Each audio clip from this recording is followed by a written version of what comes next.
नाजरीन अस्सलाम वालेकुम। IAD टुडे के खबरनामे में आपका खैर मकदम करते हैं। आइए बढ़ते हैं तफसीलात की तरफ। ऑल इंडिया सूफी उलमा काउंसिल की जानिब से कल एक तकरीब उर्दू हाल हिमायतनगर में मुनक्किद हुई। इसमें सदर इंडियन नेशनल अम्बेडकर कांग्रेस नवाब काजिम अली खान ने हकीम सैयद शाह मोहम्मद खैरुद्दीन खादरी सूफी के नातिया कलाम के मजमूए खैरुल बशर की रस्म इजरा अंजाम दी। इस मौके पर प्रिंट और इलेक्ट्रॉनिक मीडिया के सरकर्दा नुमाइंदों को उनकी खिदमत के अवस कारनामे हयात अवार्ड से नवाजा गया। इसमें मुंसिफ के bureau chief Mohammed Basheeruddin, BBN के bureau chief Mohammed Amjad Ali, IN today के नुमाइंदे MA नईम, रूबी चैनल के मोहम्मद आसिफ और सैयद शाह नूरुल हुदा खादरी, HMTV के मिनाजुद्दीन खान, TTV के नुमाइंदे मोहम्मद शरीफ, सियासत के नुमाइंदा मोहम्मद फ़हीम, BBN के कैमरामैन मोहम्मद सलीम काबिल ज़िक्र हैं। सदर रियासती उर्दू अकेडमी रहीमुद्दीन अंसारी, मुमताज़ शाह रहमान जामी, प्रोफेसर मजीद बेदार, professor yes or Shakoor, professor Yusuf रहमत ज़ाई, सरदार सलीम, सैयद मोहम्मद कासिम पाशा खादरी शर्फी, मीर मुस्तफ़ा मोइनुद्दीन खादरी और दूसरे भी इस तकरीब में शरीक थे।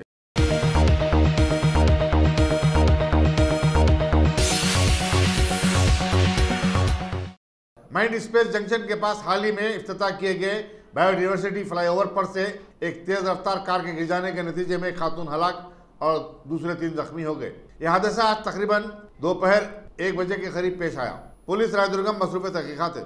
पुलिस ने बताया कि खातून राहरू थी, जिस पर कार गिर पड़ी।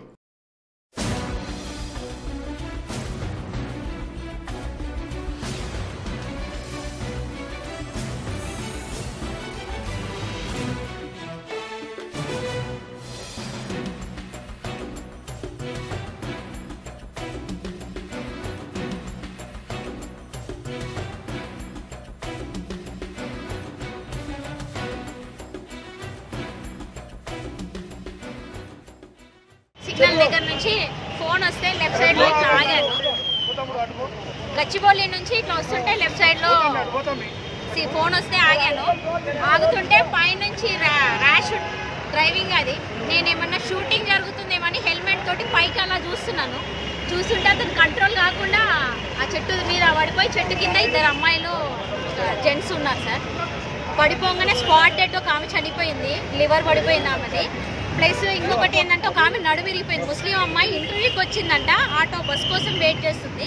వాళ్ళ ఫ్రెండ్కు తగిలినాయి. ఆటో ఒకటి, కార్ ఒకటి తుక్కు అయిపోయింది. ఆ కార్లో ఉన్న అబ్బాయి మాత్రం బాగున్నాడు, ఒక సీట్ బెల్ట్ పెట్టుకున్నట్టున్నాడు. చెయ్యికి తగిలింది, కొంచెం తలకు తగిలింది. అతన్ని 108లో తీసుకెళ్లారు. అది మాత్రం చాలా డేంజర్గా ఉంది సార్ ఫ్లైఓవర్. ఇప్పటికీ 2 యాక్సిడెంట్లు అయ్యి ఇట్లా పడిపోయినారంట. మళ్ళీ ఇప్పుడు ఇది అయినా 3 ఫీట్స్ హైటే ఉంది. అది హైట్ కూడా సైడ్లో పెంచాలి, ఒక 10 ఫీట్స్ అన్న పెంచాలి. అది కంట్రోల్ కాక ఆయన 120 స్పీడ్లో ఉన్నాడంట. చెట్టుకు తగిలి మనుషులు ఉంటారు కదా సార్, పక్కన చెట్టు నీడకు నిలబడ్డారు. అది ఆటో ఫర్ బస్సెస్కి అది అడ్డా కదా సార్, వెయిటింగ్ చేస్తారు కదా. కారు వచ్చి చెట్టు మీద పడి చెట్టు కింద నిలబడిన వాళ్ళంతా కొమ్ముకి అంతా ఇక అదే స్కిట్ అయిపోయి పడిపోవడం కదా. చెట్టు కింద నిలబడ్డారు. స్పాట్ డెడ్ అయింది ఆమె.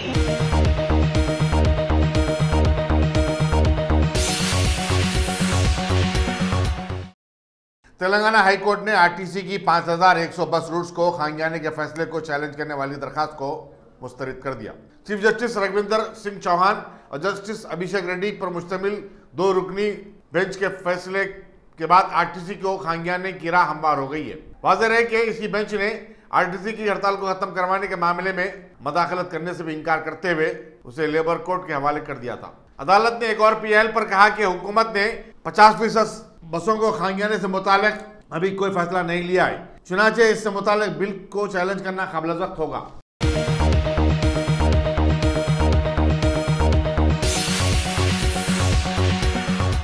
क्या आपने उम्रा का इरादा कर लिया है? तो फिर अकबर ट्राइबल सर्विसेज को तरजीह दें। हज उम्रा करने वालों के लिए क्वालिटी सर्विस ऐसी कि आप मुद्दतों भुला ना पाएं, और इंडिविजुअल्स की सहूलत भी। इंटरनेशनल और domestic air ticketing, visa endorsement, visit visa, immigration और पासपोर्ट ऑनलाइन की सहूलत भी दस्तयाब है। हर माह उम्रा के 2 ग्रुप्स रवाना होंगे। मक्के शरीफ और मदीने मुनव्वरा में बिल्कुल करीब क़याम, 3 वक्तों पर हैदराबादी ग़िज़ाएं, लग्जरी होटल में क़याम, AC बसेस, ज़ियारतों की सहूलतें, आपके सफ़र से जुड़ी तमाम ज़रूरी उमूर की बेहतर से बेहतर खिदमत की पेशकश लिए। Managing director Syed Shah Mujahid Hussaini, Akbar tribal services, Salarjung complex, Diwan Dodi, Hyderabad.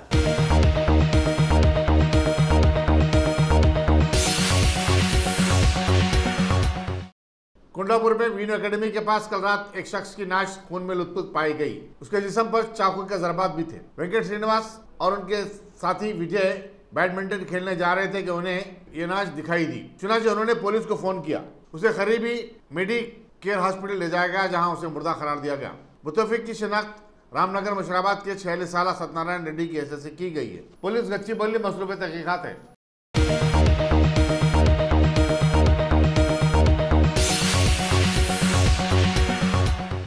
गोशामैल के बीजेपी रुकन असम्बली राजा सिंह ने मंगला डिवीजन में शादी मुबारक और कल्याण स्कीम के 48 शख्स दरखास्त गुजारों में तकसीम किए। इस मौके पर कॉर्पोरेटर परमेश्वर सिंह, आसिफ नगर के एमआरओ श्रीनिवास और दूसरे भी मौजूद थे।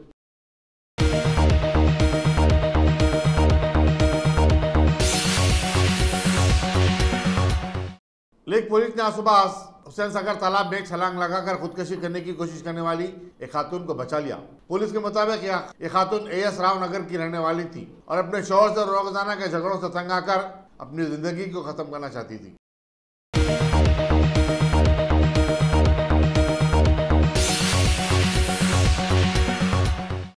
वरंगल अर्बन के मुस्लिम अक्सरियती इलाके ईदगाह किले वरंगल में हर साल की तरह इस साल भी मिलादुन नबी के सिलसिले में खून की हत्या का कैंप मुनक्किद किया गया था, लेकिन मकामी रुकन असम्बली को मौजूद न करने पर उनके हामियों ने इस कैंप को आगाज से पहले ही बर्खास्त करवा दिया। टीआरएस के कारकुनों की इस हरकत से मकामी अवाम में शदीद नाराजगी और बरहमी पाई जाती है। వరంగల్ నగరంలో జిల్లా వరంగల్ ఈద్గాలో ముహమ్మద్ సల్లల్లాహు అలైహి వసల్లం ముహమ్మద్ ప్రవక్త గారి జన్మదినమైన నెల సందర్భంగా గత 3 సంవత్సరాలలో ఏర్పాటు చేసిన బ్లడ్ డొనేషన్ క్యాంపును పురస్కరించుకొని ఈసారి కూడా కలెక్టర్ గారిని అలాగే సిపి గారిని కొంతమంది అధికారులను తీసుకొని బ్లడ్ డొనేషన్ క్యాంపు ఒక స్వచ్ఛంద సంస్థ తంజిమ్ అనే ఒక సంస్థ ఏర్పాటు చేస్తూ ఉంటుంది। ఇవాళ కూడా దానిలో భాగంగా మరి ముస్లింలకు వెళ్ళినటువంటి ముస్లిం పాషా గారు, కలెక్టర్ గారు వీళ్ళందరి ఆధ్వర్యంలో ఏర్పాటు చేసిన బ్లడ్ డొనేషన్ క్యాంపు ఏర్పాట్లు అయ్యి బ్లూ క్రాస్ వాళ్ళు తమ బంధువులు తీసుకొని డొనేట్ చేసే వాళ్ళందరూ అక్కడికి వచ్చిన తర్వాత వరంగల్ తూర్పు టీఆర్ఎస్ ఎమ్మెల్యే గారి అనుచరులు మరి తమ నాయకుడిని పిలవలేదని చెప్పి వచ్చి టెంటు కూలగొట్టి ఆ క్యాంపును రద్దు అయ్యేటట్టు చేసి వీరంగం సృష్టించారు। మరి ఏం మెసేజ్ ఇస్తూ ఉన్నారు? ఒకవైపేమో ముస్లింలకు మేము అండగా ఉన్నామని చెప్తారు, మరోవైపేమో ఇలా ముహమ్మద్ ప్రవక్త యొక్క జన్మదినమైన నెలను కూడా కించపరచడం, ఇలా ముస్లింలు మేము అందరం బాధపడతా ఉన్నాం। బేషరతుగా ఎమ్మెల్యే గారు మీ అనుచరులు చేసిన తప్పును వాళ్ళతో తప్పైందని చెప్పి క్షమాపణ చెప్పేయండి బేషరతుగా, లేకపోతే ఈ కార్యక్రమం మీరే ప్రేరేపించారని చెప్పి జనాలు అనుకునే పరిస్థితి కలుగుతూ ఉంది। దయచేసి ఇవాళ స్వచ్ఛంద సంస్థ చేస్తూ ఉన్న మంచి కార్యక్రమం బ్లడ్ డొనేషన్ కార్యక్రమం అనేది అందరి ప్రజల కోసం అవసరం వచ్చే రక్తదాన శిబిరం, దాన్ని వదిలిపెట్టి దాన్ని రాజకీయం చేయడం ఏమిటి? ఈ గతంలో కూడా ఇక్కడ స్థానిక శాసనసభ్యులను పిలవలేదు, వాళ్ళు ఇప్పుడు కూడా మిమ్మల్ని పిలవలేదు। అంత ప్రేమ ఉంటే వాళ్ళు కూడా ఒకటి స్వతహాగా ఏర్పాటు చేసుకొని 200 మందితో 300 మందితో మీ అనుచరులు ఏర్పాటు చేసుకొని మిమ్మల్ని చీఫ్ గెస్ట్గా పిలుచుకొని ఉండే మంచి కార్యక్రమం ఎవరు వద్దన్నారు। కానీ ఇంకోళ్ళు ఏర్పాటు చేసిన దాన్ని రాజకీయం కోసం తమ నాయకుని పిలువలే అని చెప్పి కించపరుస్తూ దాన్ని టెంట్లు కూలగొట్టి ఆ ప్రోగ్రాం రద్దు చేయించడం ఎంతవరకు పద్ధతి ఇది? అది ముహమ్మద్ ప్రవక్త యొక్క పేరు మీద చేస్తున్న కార్యక్రమాన్ని కించపరచడం మంచిది కాదు। దయచేసి వాళ్ళు బేషరతుగా క్షమాపణ చెప్పాలి, చెప్పకపోతే వాళ్ళ మీద పోలీస్ కేసు కూడా మేము వెనకాడబోమని చెప్పి హెచ్చరిస్తూ ఉన్నాం। ఎమ్మెల్యే గారు ఇలాంటి కార్యక్రమాలు మీ తూర్పులో చాలా జరుగుతూ ఉన్నాయి, మీ దృష్టికి తీసుకొస్తా ఉన్నాం, దయచేసి దీన్ని మీరు రెక్టిఫై చేయాలని చెప్పి కోరుతూ ఉన్నాం, లేకపోతే ఆందోళన కార్యక్రమాలు చేయడానికి కూడా మేము వెనకాడమని చెప్పి సవినయంగా మేము పత్రికాముఖంగా మేము తెలియజేసుకుంటున్నాం। మొహమ్మద్ అయ్యూబ్, వరంగల్ जिला कांग्रेस पार्टी अध्यक्ष।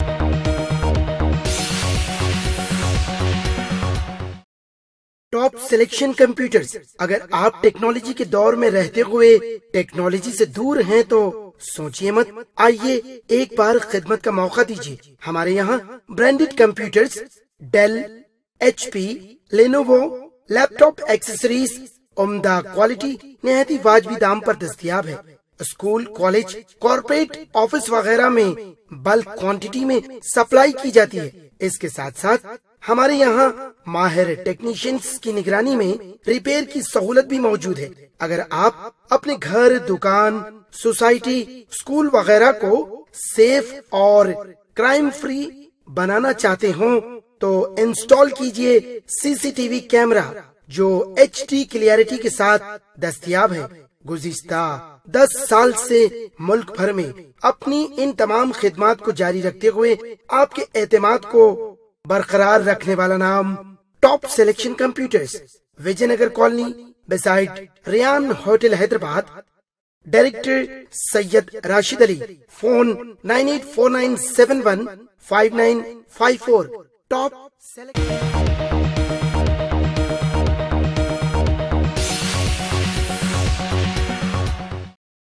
एक ऐसे वक्त जबकि महाराष्ट्र में शिवसेना की ज़ेर क़यादत एनसीपी कांग्रेस हुकूमत की दावेदारी पेश की जाने वाली थी कि रियासती गवर्नर भगत सिंह कोश्यारी ने आज सुबह 8 बजे उजलत में मुनक्किदा तकरीब हलफबरदारी में बीजेपी के देवेंद्र फडणवीस को रियासत के चीफ मिनिस्टर और एनसीपी के अजित पवार को डिप्टी चीफ मिनिस्टर के ओहदे का हलफ दिला दिया।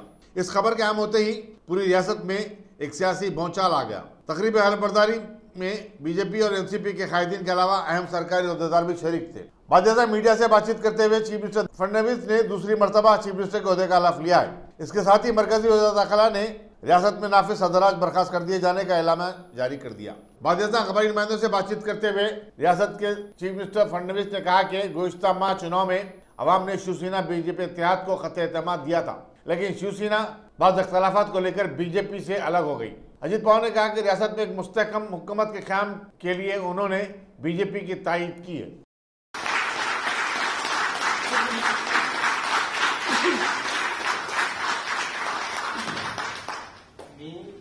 मी देवेंद्र गंगाधरराव फडणवीस ईश्वर साक्ष शपथ घेतो की कायद्याद्वारे स्थापित झाले आहे अशा भारतीय संविधानाबद्दल मी खरी श्रद्धा व निष्ठा बाळगेन। मी भारताची सार्वभौमता व एकात्मता उन्नत राखीन। मी महाराष्ट्र राज्याचा मुख्यमंत्री म्हणून माझी कामे निष्ठापूर्वक व शुद्ध बुद्धीने पार पाडेन आणि संविधान व कायदा यानुसार सर्व तऱ्हेच्या लोकांना मी निर्भयपणे व निस्पृहपणे तसेच कोणाच्याही विषयी ममत्वभाव किंवा आकस न बाळगता न्याय वागणूक देईन। मी देवेंद्र गंगाधरराव फडणवीस ईश्वर साक्ष शपथ घेतो की महाराष्ट्र राज्याचा मुख्यमंत्री म्हणून माझ्या विचारार्थ आणली जाईल किंवा मला ज्ञात होईल अशी कोणतीही बाब असा मुख्यमंत्री म्हणून माझी कामे यथायोग्य पार पाडण्यासाठी आवश्यक असेल ते खेरीज करून एरवी मी कोणत्याही व्यक्तीला किंवा व्यक्तींना प्रत्यक्षपणे किंवा अप्रत्यक्षपणे कळविणार नाही किंवा त्यांच्याकडे उघड करणार नाही।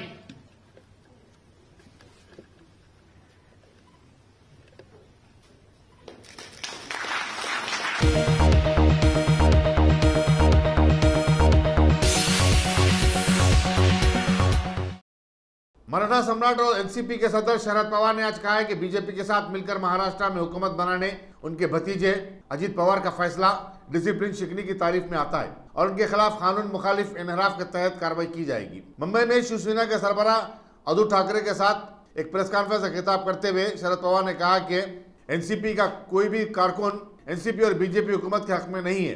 पार्टी के जो अरकान बीजेपी की तायद कर रहे हैं उन्हें जान लेना चाहिए कि उन्होंने एंटी डिफेक्शन लॉ को दावत दी है।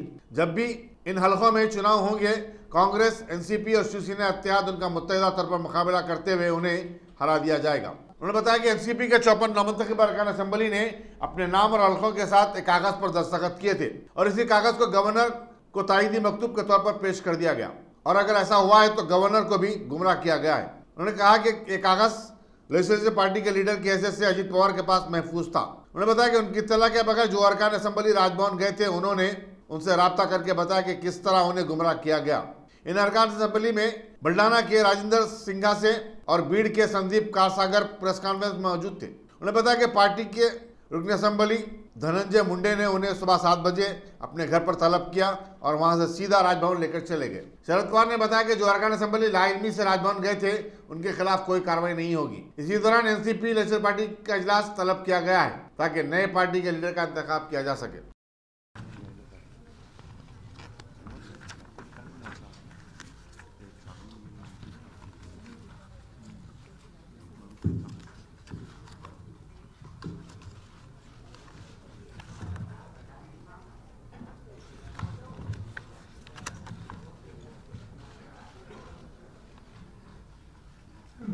महाराष्ट्रामध्ये राज्य सरकार बनवण्याच्यासाठी काँग्रेस पक्ष, शिवसेना, राष्ट्रवादी काँग्रेस पक्ष या तिन्ही पक्षाच्या नेत्यांनी एकत्रित बसून सरकार बनवण्याच्या संबंधीची तयारी केली. सरकार बनवण्याच्यासाठी बहुमताचा जो आकडा आहे तो या तिन्ही पक्षांच्याकडे होता. पक्षाच्या चिन्हावर अधिकृतपणानं निर्वाचित झालेले सदस्य, त्याच्यामध्ये शिवसेनेचे 56, राष्ट्रवादीचे 54 आणि काँग्रेसचा 44 असे 156 ही संख्या अधिक शिवसेनेच्या बरोबर सहमती व्यक्त केलेले आणि पाठिंबा दिलेले आणखीन काही अपक्ष सभासद, तसेच राष्ट्रवादीच्या बरोबर पाठिंबा देणारे काही अपक्ष सभासद अशी म्हणून ती संख्या 169-70च्या आसपास जाते.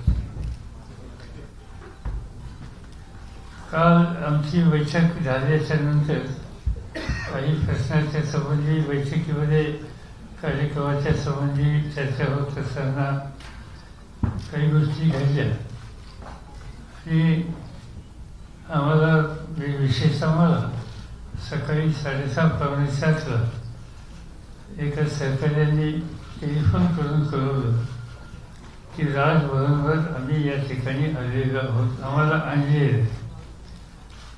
मला आश्चर्य वाटलं की सकाळी 6:30 वाजता माननीय राज्यपाल सगळं बाकीचे कार्यक्रम सगळे सोडून तयार आहेत.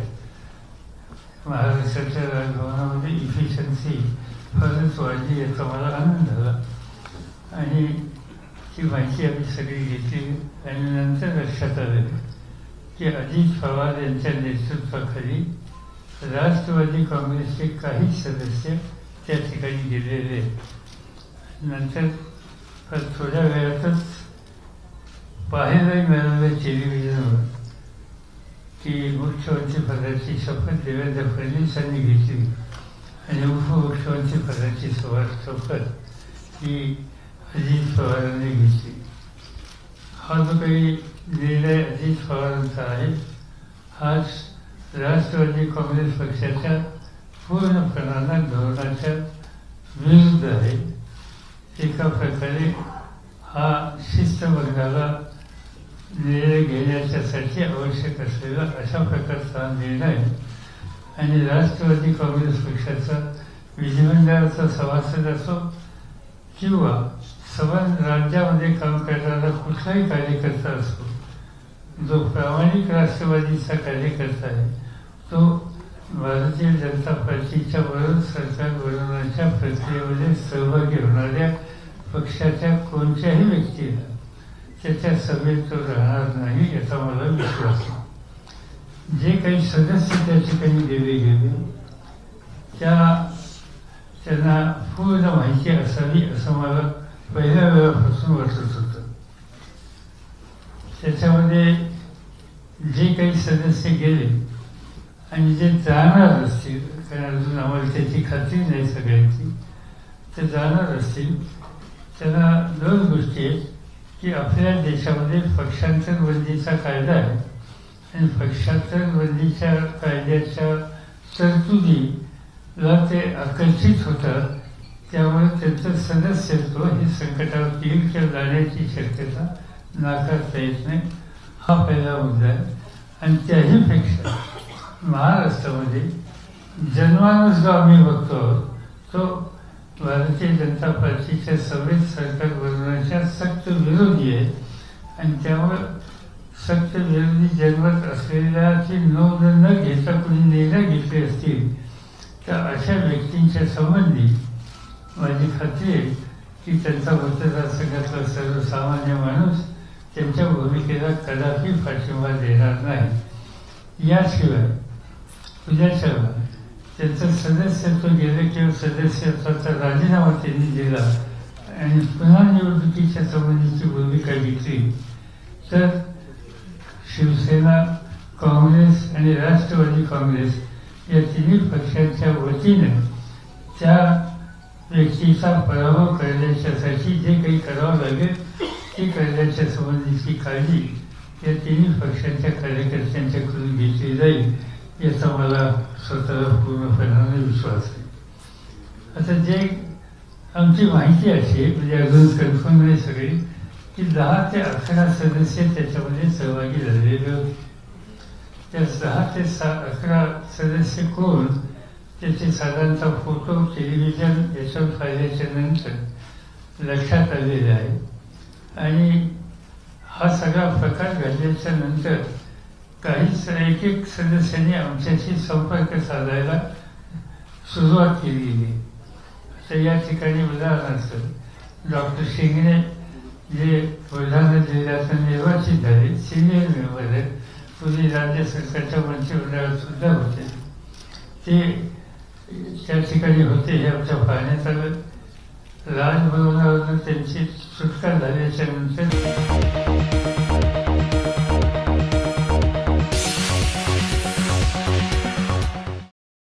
शिवसेना के सरबराह उद्धव ठाकरे ने अपनी प्रेस कॉन्फ्रेंस में कहा कि बीजेपी पहले ईवीएम का खेल खेला करती थी, लेकिन अब यह नया खेल खेला गया है. उन्होंने कहा कि अब के बाद मुल्क में इंतखाबात करवाने की कोई ज़रूरत ही नहीं होगी. उन्होंने कहा कि सब जानते हैं कि छत्रपति शिवाजी महाराज ने उनके साथ बगावत करने और पीछे से हमले करने वालों के साथ क्या किया था. एक और सवाल के जवाब में उन्होंने कहा कि शिवसेना के अरकान असम्बली को खरीदने की तमाम कोशिशें नाकाम बना दी जाएंगी.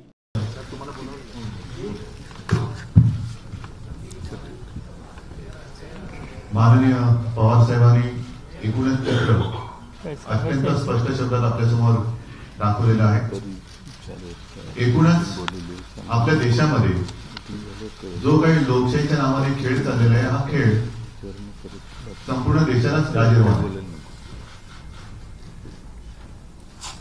हे नवं हिंदुत्व, नवा जनादेशाचा आदर करणारी जी काही लोक आलेली आहेत, मला असं वाटतं मधल्या काळामध्ये ईव्हीएम वरती एक आरोप केला जात होता, तो कमी पडतो की काय म्हणून हा सगळा जो काही खेळ खंडोबा चाललेला आहे तो बघितल्यानंतर मला असं वाटतं की यापुढे आता निवडणुका घोषित न करता मी पुन्हा येऊन बोलण्यापेक्षा मी जाणारच नाही असं करून फेविकॉल लावून जर कोणी माणसं बसली तर ते अधिक योग्य होईल.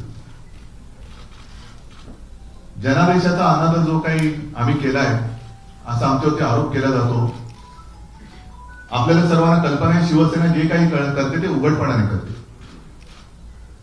आणि आमचं राजकारण म्हणजे टीव्हीवरच्या मालिका नसतात, रात्रीचा खेळ चालेल. आम्ही जे काही करतो तो दिवसा डोळ्या करतो, उघड उघड करतो. तुम्ही माणसं फोडून करतायत, आम्ही सरळ सरळ बोलणी करतो. म्हणजे आम्ही जर काही करायला गेलो तर तो अनादर ठरतो. पण हरियाणामध्ये झालं, बिहारमध्ये झालं, बिहारमध्ये नितीश आणि लालूचं सरकार फोडून तुम्ही मध्ये घुसलात. हरियाणामध्ये तुमच्या विरोधात उभा असलेला दुष्यंत चौटाला 8 दिवसाच्या आत त्याच्याबरोबर सगळे साठोरट करून त्याला सरकारमध्ये घेतलं. हा जनादेशाचा आदर. म्हणजे एक गोष्ट नक्की झाली की आम्हाला विरोधी पक्ष नको, मित्र पक्ष नको, स्वतःच्या पक्षातले प्रतिस्पर्धी सुद्धा नको. मी आणि मीच या मीपणा विरुद्ध ही लढाई सुरू झालेली आहे. आणि हा छत्रपती शिवाजी महाराजांचा जो महाराष्ट्र आपण सगळेच म्हणतो तो नुसतं बोलण्यापुरता नाही, पाठीवरती वाद झाल्यानंतर महाराजांनी काय केलं होतं हा इतिहास सर्वांना माहिती. आणि म्हणून कोणी पाठीत वाद करण्याचा प्रयत्न करू नये. मर्द मावळे हे नेहमी रणांगणामध्ये असतात, रात्रीच खेळ चाले करून गुप्तगू करून सत्ता मिळवत नसतात. आणि म्हणून मला असं वाटतं पवार साहेब आपण एकत्र आलेलो आहोत. यापुढे ही जी लढाई आहे, माननीय राज्यपाल महोदय असो किंबहुना राष्ट्रपती राजवट काढण्यासाठी पहाटे पहाटे केंद्रीय मंत्रिमंडळाची बैठक झाली असं मी ऐकलं. म्हणजे जणू काही पाकिस्तानवरती सर्जिकल स्ट्राईक करावा तसा हा सर्जिकल स्ट्राईक महाराष्ट्रावरती, शिवरायाच्या महाराष्ट्रावरती केला गेलेला आहे. आणि याचा सूट हा महाराष्ट्र घेतल्याशिवाय राहणार नाही. ठीक आहे, मला असं वाटतं यापुढे जे काय होईल ते कायद्यानुसार आणि घटनेनुसार व्हावं.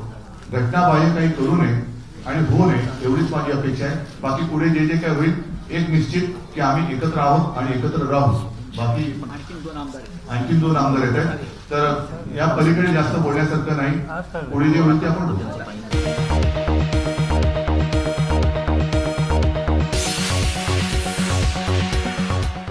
कांग्रेस के सीनियर लीडर और मध्य प्रदेश के साबिक चीफ मिनिस्टर दिग्विजय सिंह ने एनसीपी लीडर अजीत पवार के बीजेपी के साथ हाथ मिलाकर महाराष्ट्र में हुकूमत बनाने पर जबरदस्त तनकीद की और कहा कि एनसीपी का कोई भी एमएलए अजीत पवार की तायीद नहीं करेगा। उन्होंने इसे दस्तूर के साथ मजाक करार दिया। बीजेपी गोवा, मेघालय और दूसरी रियासतों में ऐसा ही खेल खेल चुकी है। उन्होंने शिवसेना, एनसीपी और कांग्रेस पर जोर दिया कि वो अब सड़कों पर आए और अपनी ताकत का मुजाहरा करते हुए बता दें कि महाराष्ट्र और मुंबई के अवाम किसके साथ हैं।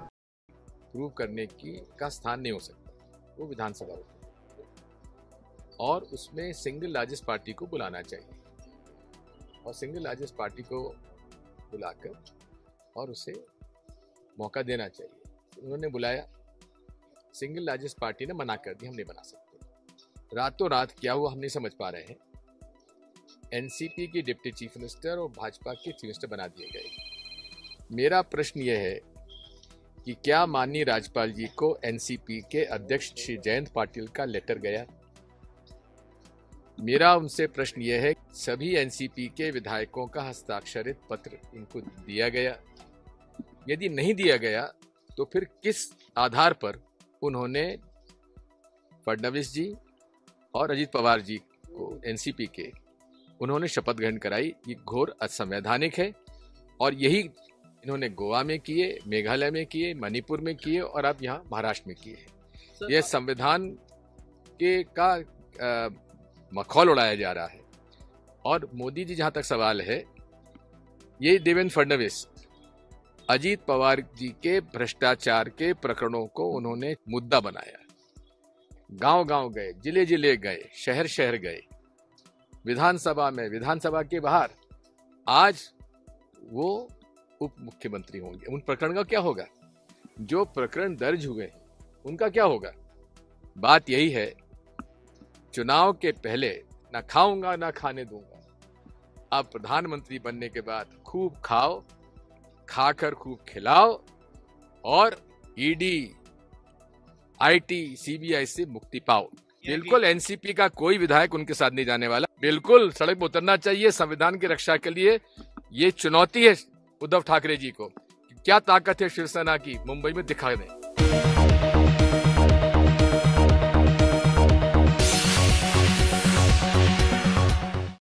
रियासत झारखंड के जिले लाठियार में नक्सलाइट के हमले में 4 पुलिस वाले हलाक हो गए।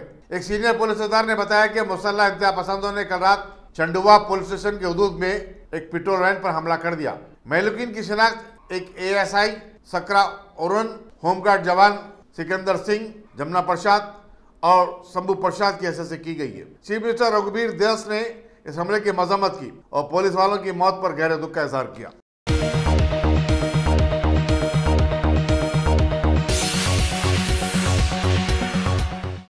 क्रिकेटर विराट कोहली ने आज अपनी 27वीं सेंचुरी बनाते हुए एक रिकॉर्ड बनाया है। कोलकाता के ईडन गार्डन में हिंदुस्तान और बांग्लादेश के दरमियान खेले जा रहे डे एंड नाइट मैच के दूसरे दिन 31 साल खिलाड़ी विराट कोहली के अलावा अजिंक्य राणा ने अपनी मुसलसल 4वीं सेंचुरी बनाई, लेकिन तजमुल इस्लाम ने 51 रन पर उन्हें पवेलियन से बाहर कर दिया।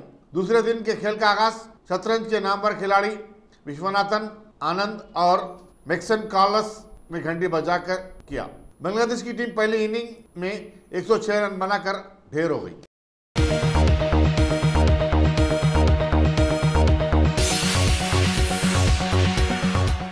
अगर आपने हमारे चैनल को सब्सक्राइब नहीं किया है तो आपको यहाँ सब्सक्राइब बटन दिख रहा है, उसे क्लिक करिए और सब्सक्राइब कीजिए और साथ ही साथ बेल आइकॉन को भी क्लिक करिएगा जिससे कि आपको ताज़ा अपडेट मिलते रहें।